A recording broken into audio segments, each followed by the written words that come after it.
नीलाम्बुज श्यामल कोमलांगम सीता समारूपित वाम भागम पाणु महासायक चारु चापम नमामि रामम रघुवंशनाथम।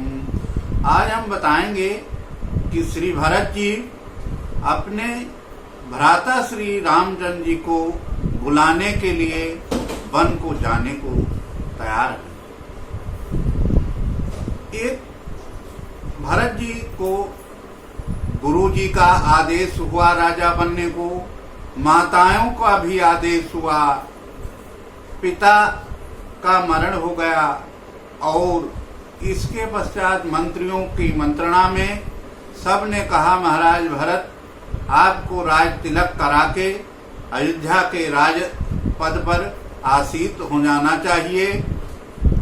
जब भरत जी ने मंत्रणा में सबका मत जान लिया, उसके पश्चात महाराज भरत ने सभी मंत्रियों से अनुनय विनय करते हुए गुरु वशिष्ठ जी और माताओं की मौजूदगी में उन्होंने एक घोषणा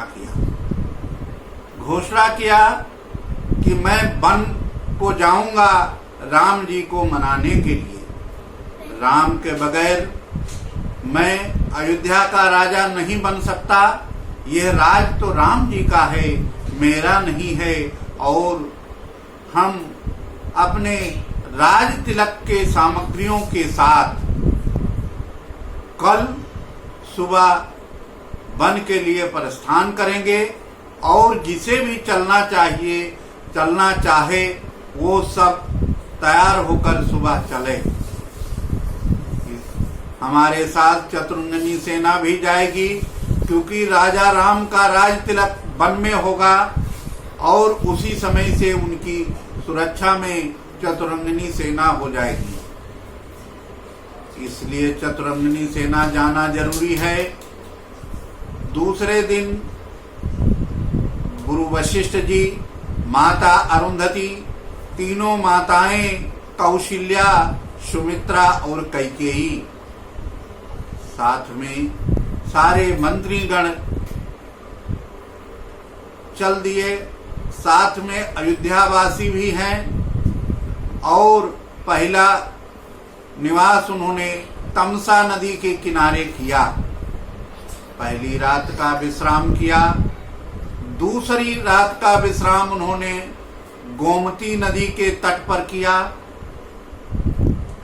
और जब वो तीसरे दिन चल रहे थे उतने में ही सिंहबेरपुर के राजा श्री गुह निषाद जी को मालूम हुआ।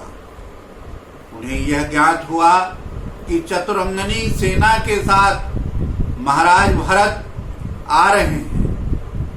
ये सुनते ही उन्हें बड़ा विषाद हुआ कि हो न हो अब मैं भरत जी से युद्ध करूंगा और गंगा पार नहीं होने दूंगा। अपनी सेना को तैयार करके वो सारी नौकाओं को हटा दिया और युद्ध के लिए तत्पर हुए। इतना हुआ था कि ढोल नगारे बजने प्रारंभ नहीं हुए थे, युद्ध के बाजे बजने स्टार्ट नहीं हुए थे। उसी समय गुह निषाद के सामने ही कोई ने बाएं तरफ छींक दिया। छींकते ही उनके सैनिकों में कोई बूढ़ा सैनिक था, उसने कह दिया महाराज भरत जो है युद्ध के लिए नहीं आते हैं, आपसे युद्ध नहीं होगा, आपसे उनका मित्रता हो जाएगी। इसका विचार करना चाहिए, उनके भाव को समझ लेना चाहिए, तब युद्ध करना चाहिए। नहीं अनायास ही युद्ध नुकसानदायी होता है, अपना ही पछतावा हो जाएगा। इसलिए सब कुछ जानकर ही युद्ध का निर्णय लें। इस पर महाराज गुह निषाद स्वयं वो भरत जी के सामने उपस्थित हुए, सबको रोक दिया और वहां जब उपस्थित हुए गुरु वशिष्ठ को दंडवत प्रणाम किया और उन्होंने आशीर्वाद दिया और कहा ये राम जी के मित्र हैं। भरत जी के लिए जो सामग्री भेंट के लिए अर्पित की गई थी, उस जगह भरत जी ने फल मूल लेकर समझौता का, मित्रता का संदेश दिया।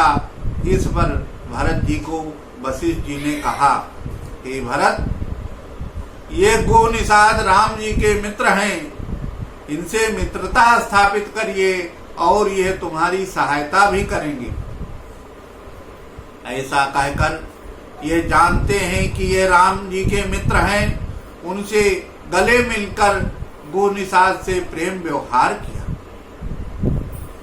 साथ में गो निषाद भी हो लिए, युद्ध नहीं हुआ और वो धीरे धीरे गंगा के किनारे पहुंचते हैं।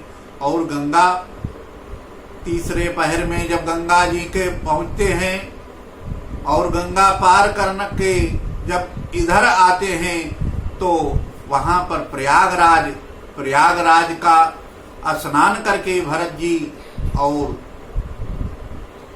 त्रिवेणी जी को प्रणाम करते हैं। साक्षात प्रयाग जी प्रकट होकर उन्हें आशीर्वाद देते हैं कि हे भरत जी, आप साक्षात भगवान राम के प्रेम स्वरूप हैं, आपकी धन्य हैं, आपको इससे बड़ा आशीर्वाद और क्या हो सकता है। फिर भी वहां पर उनकी गुरु जी की माता श्री सरस्वती जी हैं, नदी के रूप में परिणित हैं। उनको नमस्कार करते हैं, दंडवत प्रणाम करते हैं। साथ में जमुना जी हैं, क्योंकि वो सूर्य पुत्री हैं, इसलिए उनकी बुआ जी हुई, उनको भी प्रणाम करके उनसे भी मांगते, आशीर्वाद मांगते हैं। और गंगा जी भागीरथी हैं, वो भी उनकी बुआ जी हुई, इसलिए उनके वंशज की कहलाती हैं, उनसे भी यही मांगते हैं। कहते हैं भरत जी, धर्म भी नहीं चाहिए, अर्थ भी नहीं चाहिए, काम भी नहीं चाहिए और कोई मोक्ष पद भी नहीं चाहिए। हमको केवल राम जी के चरणों का प्रेम चाहिए। ऐसा विनय श्री भरत जी ने त्रिवेणी पर किया। इसके पश्चात उन्होंने बेनी माधव बांध पर जाकर उनका मिलते हुए, दर्शन करते हुए वो श्री भरद्वाज जी के आश्रम के लिए पधारे।